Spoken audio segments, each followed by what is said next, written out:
Շատերի մեջ կարող է հարց առաջանալ, թե ինչու են 4 ավետարաններում էլ միևնույն դեպքերը կրկնվում, ու թվում է, թե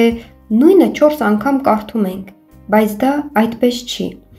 Մատթեոսը, Մարկոսը, Ղուկասը և Հովհաննեսը լինելով տարբեր բնավորության ու մասնագիտության տերմարտիկ,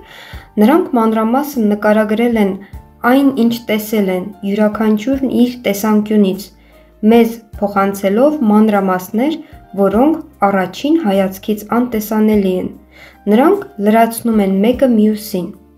Այն կարծես փազլ, այսինքն գլուխկոտրուկ խաղի նման լինի, որը պահանջում է խճանկար հավաքել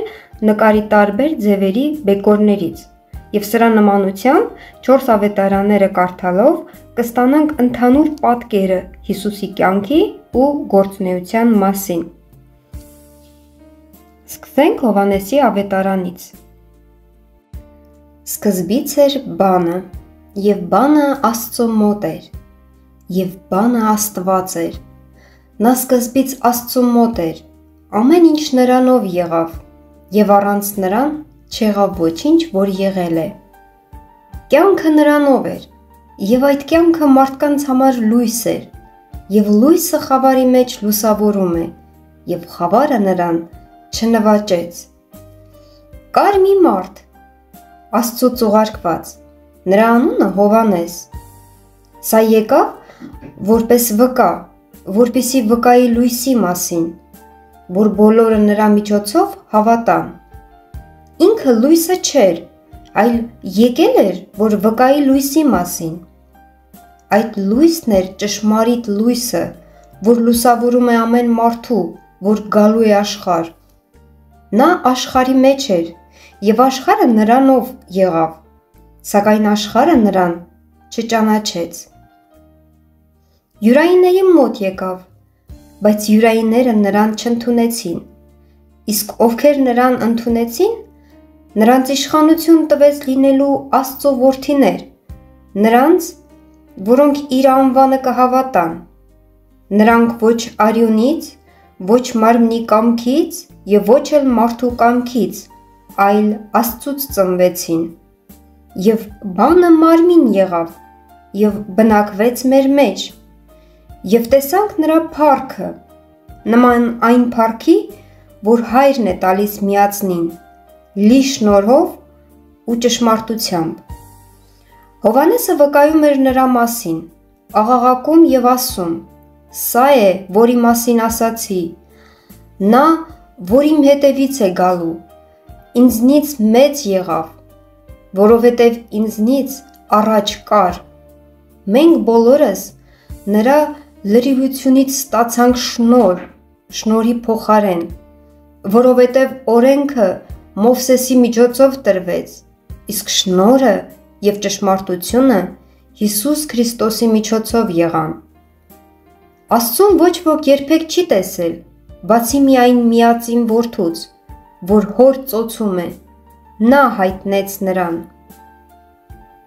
Հովհաննես Մկրտչի վկայությունը։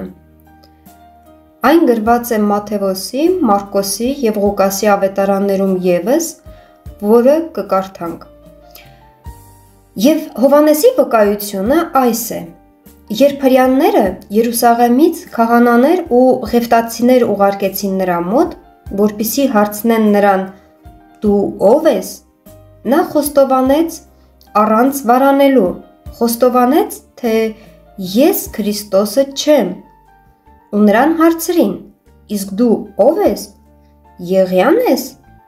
Նա ասաց. «Ոչ, չեմ»։ «Իսկ դու Մարգարե՞ն ես»։ Նա պատասխանեց. «Ոչ»։ «Իսկ ասա մեզ, դու ո՞վ ես, որպեսզի պատասխան տանենք նրանց, որոնք մեզ ուղարկեցին։ Ի՞նչ ես ասում քո մասին»։ Նա ասաց. «Ես անապատում կանչողի ձայնն եմ, հարթեցեք Տիրոջ ճանապարհը, ինչպես ասաց Եսայի մարգարեն»։ Եվ եկողները փարիսեցիների կողմից էին։ Նրանք հարցրին նրան ու ասացին. «Իսկ դու ինչու ես մկրտում, եթե դու չես Քրիստոսը, ոչ էլ Եղիան և ոչ էլ Մարգարեն»։ Հովհաննեսը պատասխան տվեց նրանց ու ասաց. Ես ձեզ մկրտում եմ ջրով, ձեր մեջ կա մեկը, որին դուք չեք ճանաչում, որ գալու է իմ ետևից և որի կոշիկների կապերը արձակելու արժանի չեմ ես։ Այս բանը պատահեց Բեթաբրիայում, Հորդանանի մյուս կողմում, ուր գտնվում էր Հովհաննեսը և մկրտում։ Մատթեոս ավետարան Հովհաննես մկրտչի քարոզչությունը։ Այն օրերին Հովհաննես մկրտիչը գալիս էր քարոզելու Հրեաստանի անապատում և ասում. «Ապաշխարեցեք, որովհետև երկնքի արքայությունը մոտեցել է։ Սա է այն մարդը, որի մասին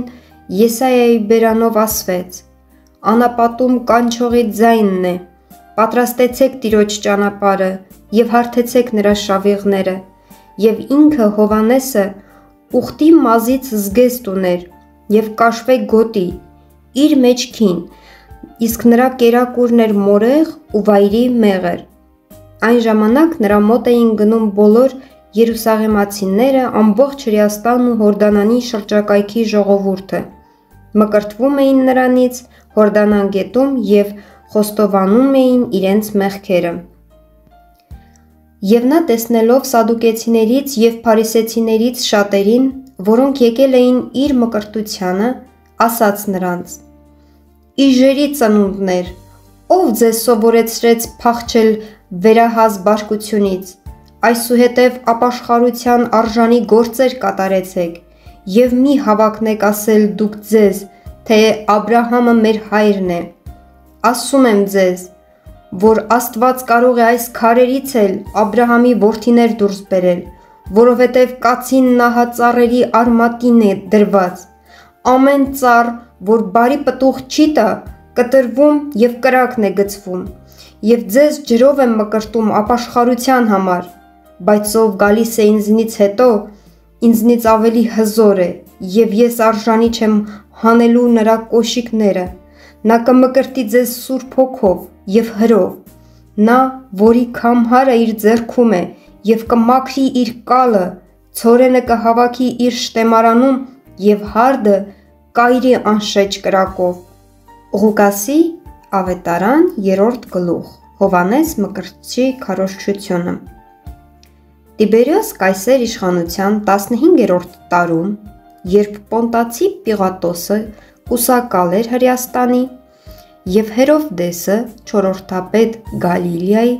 և նրա եղբայր Փիլիպպոսը չորրորդապետ Իտուրացիների և Տրաքոնացիների աշխարհի, Լյուսանիասը չորրորդապետ Աբիլենի և Անայի ու Կայիափայի քահանայապետության օրով, Աստծո խոսքը լսելի եղավ Զաքարիայի որդի Հովհաննեսին անապատում։ Եվ նա եկավ Հորդանանի կողմը ապաշխարության մկրտություն քարոզելու, մեղքերի թողության համար, ինչպես գրված է Եսայի մարգարեի պատգամների գրքում. «Անապատում կանչողի ձայնն է. պատրաստեք Տիրոջ ճանապարհը, հարթեցեք նրա ուղիները, բոլոր ձորերը թող լցվեն, բոլոր լեռներն ու բլուրները խոնարհվեն, դժվարին ճանապարհները հեշտ թող դառնան, առապարները հարթ ճանապարհներ, և ամեն մարդ կտեսնի Աստծո փրկությունը»։ Եվ այն ժողովրդին, որ եկել էր իրենից մկրտվելու, ասում էր. «Իժերի ծնունդներ, ով ձեզ սովորեցրեց փախչել բարկությունից, որ գալու է, այսուհետև ապաշխարության արժանի պտուղներ տվեք և մի սկսեք ասել, թե Աբրահամին ունենք իբրև հայր։ Այս ասեմ ձեզ, որ Աստված կարող է այս քարերից անգամ դուրս բերել Աբրահամի որդիներ, բայց ահավասիկ կացինը ծառերի արմատի վրա է։ Ամեն ծառ, որ բարի պտուղ չի տալիս, կտրվում և կրակն է նետվում»։ Ժողովուրդը նրան հարցնում էր և ասում. «Իսկ արդ ի՞նչ պիտի անենք»։ Նա պատասխանեց նրանց և ասաց. «Ով որ երկու զգեստ ունի, մեկը թող տա նրան, ով չունի, և ով որ ուտելիք ունի, նույն ձևով թող անի»։ Մաքսավորներն էլ եկան մկրտվելու և հարցրին նրան. «Վարդապետ, մենք ի՞նչ անենք»։ Նա ասաց. Ձեզ հրամայվածներից ավելին մի վերցրեք, զինվորները նույնպես հարցնում էին նրան, իսկ մենք ինչ անենք, նա ասաց նրանց, ոչ ոքի մի նեղեք, ոչ ոքի մի զրպարտեք, ձեր ռոճիկը թող ձեզ բավարար լինի, ժողովուրդը սպասման մեջ էր, և բոլորն իրենց սրտում Հովհաննեսի մասին հարց էին տալիս, թե միթե սա է Քրիստոսը, նա պատասխանեց բոլորին ու ասաց. Ես ձեզ մկրտում եմ ջրով, բայց գալիս է ինձնից ավելի զորավորը, որի կոշիկները հանելու արժանի չեմ ես, նա ձեզ կմկրտի Սուրբ Հոգով և հրով, նրա քամհարը իր ձեռքում է, մաքրելու իր կալը, հավաքելու ցորենը իր շտեմարանում, իսկ հարդը կայրի անշեջ կրակով։ Նա շատ ուրիշ մխիթարիչ խոսքերով բարի լուրն էր ավետում ժողովրդին, բայց Հերովդես չորրորդապետը, հանդիմանված լինելով Հովհաննեսի կողմից, իր եղբոր կնոջ Հերովդիայի պատճառով և այն բոլոր չարիքների համար, որ Հերովդեսը գործել էր, այդ բոլորի վրա ավելացրեց և այն, որ Հովհաննեսին բանտարկեց։ Ավետարան ըստ Մարկոսի, գլուխ 1, Հովհաննես Մկրտչի քարոզչությունը։ Հիսուս Քրիստոսի, Աստծու որդու ավետարանի սկիզբը, ինչպես որ գրված է մարգարեների գրքերում, ահավասիկ ես ուղարկում եմ իմ պատգամավորին քո առաջից, որ կպատրաստի քո ճանապարհը քո առաջ։ Անապատում կանչողի ձայնն է, պատրաստեցեք Տիրոջ ճանապարհը և հարթեցեք նրա շավիղները։ Հովհաննեսը մկրտում էր անապատում և քարոզում ապաշխարության մկրտություն մեղքերի թողության համար։ Ամբողջ Հրեաստանը և բոլոր երուսաղեմացիները գնում էին նրա մոտ և մկրտվում նրանից Հորդանան գետում, խոստովանելով իրենց մեղքերը, և Հովհաննեսը հագել էր ուխտի մազից զգեստ և մեջքին կաշվե գոտի և նրա կերակուրն էր մորեղ և վայրի մեղր։ Նա քարոզում էր և ասում. Իմ ետևից կգա ինձնից ավելի հզորը, որի առաջ արժանի չեմ խոնարհվելու, նրա կոշիկների կապերն արձակելու համար։ Ես ձեզ մկրտեցի ջրով, իսկ նա ձեզ կմկրտի Սուրբ Հոգով։